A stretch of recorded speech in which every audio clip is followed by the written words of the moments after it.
Chapitre 505. Au Temple, une grâce obtenue par la prière inlassable. La parabole du juge et de la veuve. Le 27 septembre 1946. De nouveau, Jésus se trouve à Jérusalem, une Jérusalem hivernale, grise et venteuse. Marziam est encore avec Jésus, ainsi qu'Isaac. Ils se dirigent tout en parlant vers le Temple. Avec les 12 se trouvent Joseph et Nicodème, qui discutent avec Simon le Zélote plus qu'avec les autres, et avec Thomas. Mais ensuite, ils se séparent et passent à l'avant pour saluer Jésus sans s'arrêter. Ils ne veulent pas faire remarquer leur amitié avec le Maître, c'est dangereux, siffle Judas à l'oreille d'André. Je crois qu'ils agissent ainsi par une juste appréciation, pas par lâcheté, dit André pour les défendre. Du reste, ils ne sont pas disciples et ils peuvent le faire. Ils ne l'ont jamais été, ajoute Simon le Zélote. Non, il me semblait. Lazare non plus n'est pas disciple, ni. Mais si tu exclus tout le monde, qui reste-t-il? Qui? Ceux qui ont la mission de disciples. Et eux alors, que sont-ils? Des amis, pas plus que des amis. Est-ce que par hasard ils quittent leur maison et leurs affaires pour suivre Jésus? Non, mais ils l'écoutent avec plaisir, ils lui apportent leur aide et… S'il ne s'agissait que de cela, même les païens le font dans ce cas. Tu vois que chez Niké, nous en avons trouvé qui avaient pensé à lui, et ces femmes ne sont certainement pas des disciples. Ne t'énerve pas, je disais cela seulement pour parler. Tiens-tu tellement à ce que tes amis ne soient pas disciples?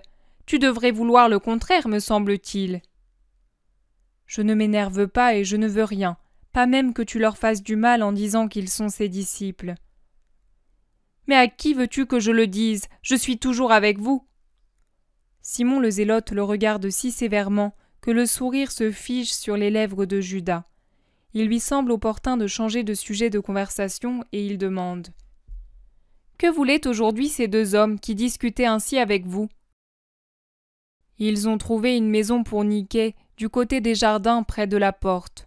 Joseph connaissait le propriétaire et il savait qu'il la vendrait à un prix avantageux. Nous le ferons savoir à Niké. Quel désir de jeter l'argent par les fenêtres! Il lui appartient, elle peut en faire ce qu'elle veut. Elle souhaite rester près du maître. Elle obéit en cela à la volonté de son époux et à son cœur. Il n'y a que ma mère qui soit au loin, soupire Jacques, fils d'Alphée. Et la mienne, dit l'autre Jacques. Mais pour peu de temps, as-tu entendu ce qu'a dit Jésus à Isaac comme à Jean et Matthias? Quand vous reviendrez à la nouvelle lune de Shébat, venez avec les femmes disciples en plus de ma mère. J'ignore pourquoi il refuse que Marziam revienne avec elle. Il lui a dit « Tu viendras quand je t'appellerai ».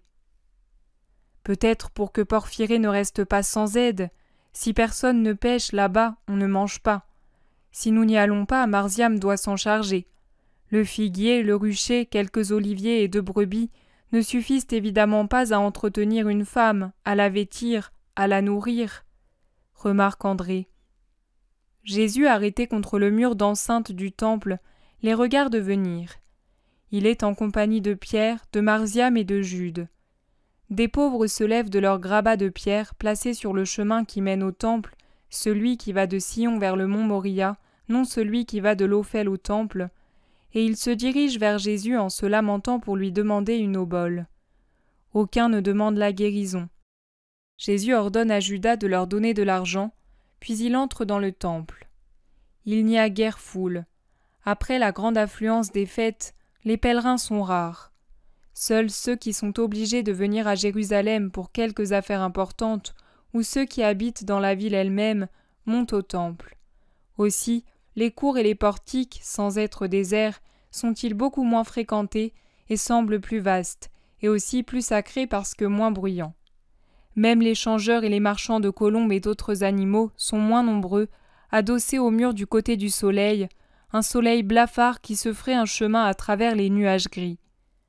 Après avoir prié dans la cour des Juifs, Jésus revient sur ses pas et s'adosse à une colonne pour observer, tout en étant lui-même observé.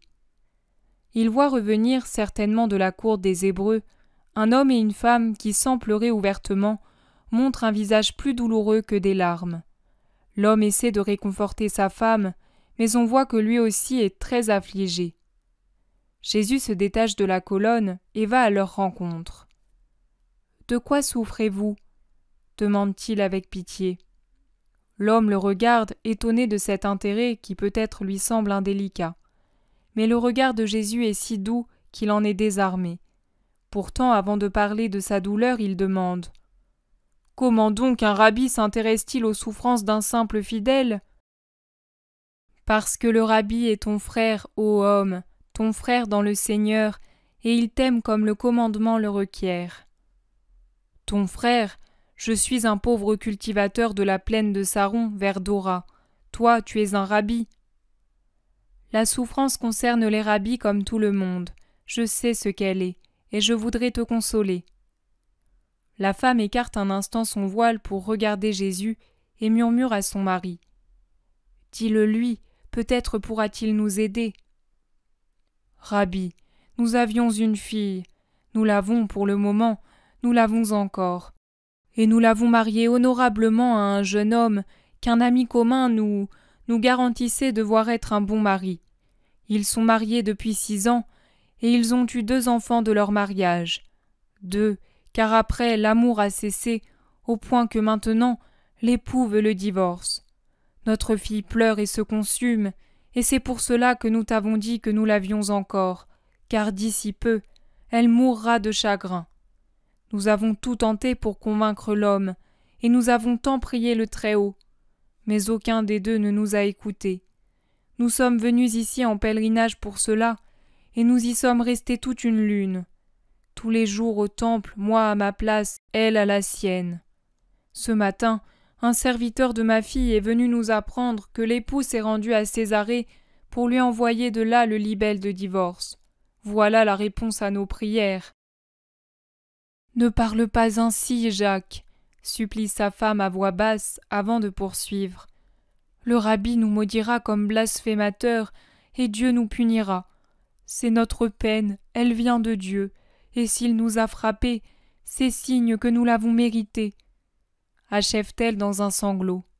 « Non, femme, moi je ne vous maudis pas, et Dieu ne vous punira pas. Je vous le déclare, ce n'est pas Dieu qui est à la source de cette souffrance, mais l'homme. Dieu la permet pour vous éprouver et pour éprouver le mari de votre fille. Ne perdez pas la foi, et le Seigneur vous exaucera. » « C'est trop tard. Désormais notre fille est répudiée et déshonorée, et elle va mourir, » dit l'homme. Il n'est jamais trop tard pour le Très-Haut. En un instant et en raison de la persévérance d'une prière, il peut changer le cours des événements. De la coupe aux lèvres, il y a encore du temps pour que la mort insinue son poignard et pour empêcher de boire celui qui a approché la coupe de ses lèvres, et cela par l'intervention de Dieu. Je vous le dis, retournez aux places où vous priez et persévérez aujourd'hui, demain et après-demain encore. Si vous savez avoir foi, vous verrez le miracle. Rabbi, tu veux nous réconforter, mais en ce moment, ce n'est plus possible, et tu le sais, d'annuler le libelle une fois qu'il a été remis à la femme répudiée.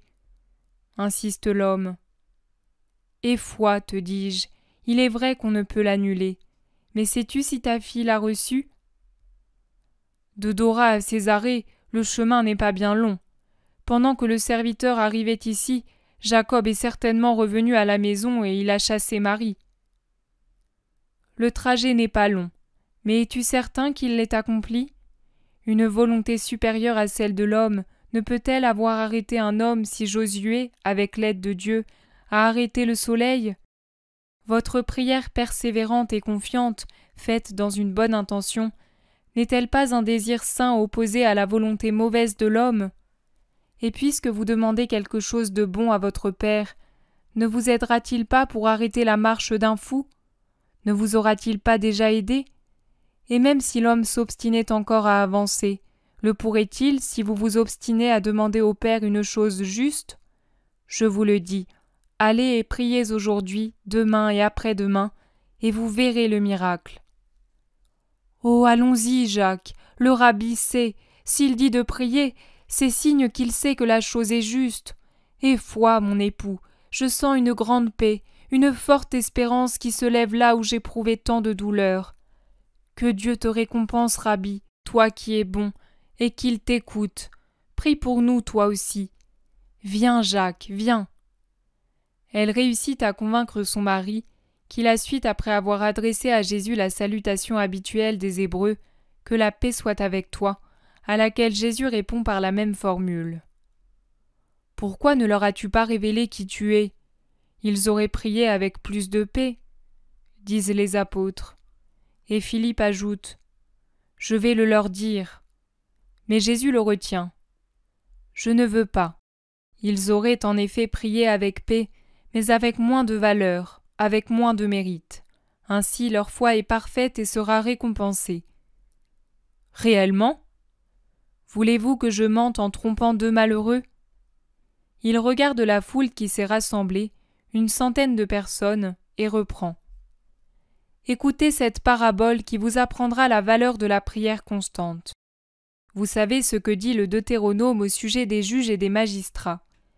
Ils doivent être justes et miséricordieux en écoutant avec impartialité ceux qui ont recours à eux, en essayant toujours de juger, comme si le cas qui se présente à eux était leur cas personnel, sans tenir compte des cadeaux ou des menaces, sans égard pour les amis coupables et sans dureté envers ceux qui sont en mauvais termes avec les amis du juge. Mais si les paroles de la loi sont justes, les hommes ne le sont pas autant et ils ne savent pas obéir à la loi. On voit ainsi que la justice humaine est souvent imparfaite, car rares sont les juges qui savent se garder purs de toute corruption, miséricordieux et patients envers les pauvres comme envers les riches, envers les veuves et les orphelins, comme ils le sont envers les plus aisés et influents. Il y avait dans une ville un juge très indigne de sa charge qu'il avait obtenue au moyen d'une parenté puissante.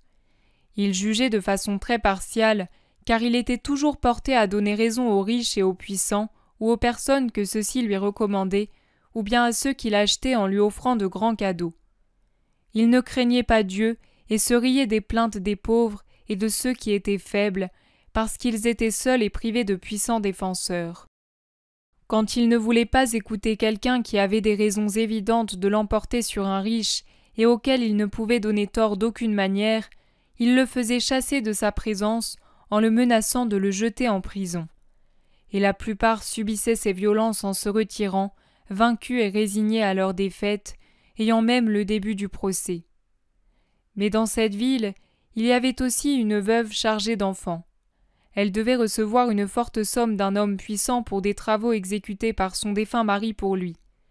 Poussée par le besoin et par l'amour maternel, elle avait essayé de se faire remettre par le riche la somme qui lui aurait permis de rassasier ses enfants et de les vêtir pour le prochain hiver. Mais lorsque se furent révélées vaines toutes les pressions et les supplications qu'elle lui adressait, elle eut recours au juge. Ce juge était un ami du riche qui lui avait dit « Si tu me donnes raison, le tiers de la somme est pour toi. » Aussi fut-il sourd aux paroles de la veuve qui le suppliait. « Rends-moi justice contre mon adversaire, tu vois que j'en ai besoin.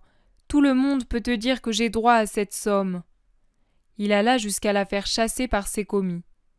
Mais la femme revint 1, 2, 10 fois, le matin, à sexte, à none, le soir, inlassablement. Et elle le poursuivait de ses cris sur la route. « Rends-moi justice, mes enfants ont faim et froid. Je n'ai pas d'argent pour acheter de la farine et des vêtements. » Elle se faisait trouver sur le seuil de la maison du juge quand il y revenait pour s'asseoir à table avec ses enfants. Et le cri de la veuve « Rends-moi justice contre mon adversaire, car mes enfants et moi nous avons faim et froid » pénétrait jusqu'à l'intérieur de la maison, dans la salle à manger, dans la chambre à coucher pendant la nuit, insistant comme le cri d'une huppe « Fais-moi justice si tu ne veux pas que Dieu te frappe. Fais-moi justice. Rappelle-toi que la veuve et les orphelins sont sacrés pour Dieu, et malheur à celui qui les piétine. Rends-moi justice si tu ne veux pas subir un jour ce que nous souffrons. Notre faim, notre froid, tu les trouveras dans l'autre vie si tu ne nous rends pas justice. Malheureux homme que tu es. » Le juge ne craignait ni Dieu ni son prochain, mais à force d'être harcelé, de se voir devenu objet de risée de la part de toute la ville à cause des persécutions de la veuve, et même objet de blâme, il en eut assez. Aussi un jour il se dit « Bien que je ne craigne pas Dieu ni les menaces de la femme, ni ce qu'en pensent les habitants, cependant pour en finir avec tant d'ennuis, je donnerai audience à la veuve et lui ferai justice en obligeant le riche à payer. Il me suffit qu'elle ne me poursuive plus et ne soit plus sans cesse à hurler autour de moi. » Et ayant appelé son riche ami, il lui annonça « Mon ami, il ne m'est plus possible de te satisfaire. Fais ton devoir et paie, car je ne supporte plus d'être harcelé à cause de toi. J'ai parlé. » Et le riche dut débourser la somme conformément à la justice. Voici la parabole. Maintenant, à vous de l'appliquer. Vous avez entendu les paroles d'un homme inique. Pour en finir avec tant d'ennuis, je donnerai audience à la femme. Or, c'était un homme inique. Mais Dieu, le Père très bon, pourrait-il être inférieur au juge mauvais? Ne rendra-t-il pas justice à ses enfants qui savent l'invoquer jour et nuit? Et leur fera-t-il attendre cette grâce tellement longtemps que d'accablement leur âme cesse de prier? Je vous le dis, il leur rendra promptement justice pour que leur âme ne perde pas la foi. Mais il faut aussi savoir prier sans se lasser après les premières prières et savoir demander à bon escient. Et encore se confier à Dieu en disant « Pourtant, que soit fait ce que ta sagesse voit pour nous de plus utile. » Ayez foi, sachez prier avec foi dans la prière et avec foi en Dieu votre Père. Et lui vous rendra justice contre ceux qui vous oppriment, qu'il s'agisse d'hommes ou de démons, de maladies ou d'autres malheurs. La prière persévérante ouvre le ciel, et la foi sauve l'âme, quelle que soit la façon dont la prière est écoutée et exaucée. Allons. Jésus se dirige vers la sortie. Il est presque hors de l'enceinte, quand levant la tête pour observer le peu de gens qui le suivent et les nombreux indifférents ou hostiles qui le regardent de loin, il s'écrie tristement. Mais quand le Fils de l'homme reviendra, trouvera-t-il encore la foi sur la terre?